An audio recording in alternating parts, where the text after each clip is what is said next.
My favorite part of giving the tour is giving them the chance to learn it from a kid's perspective and not an adult's perspective.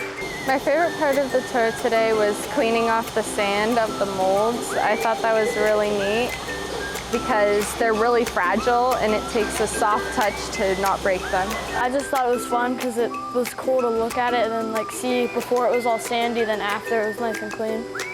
Something that we've been learning in school right now is we're doing Tinkercad and making 3D prints.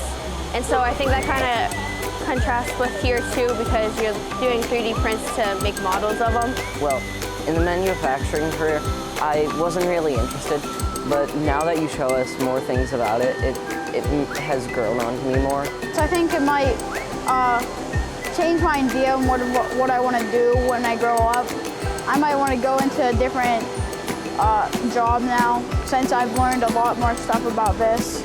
I'd say it has changed my perspective because like I had no idea it would be like this. It's completely different and it seems pretty cool.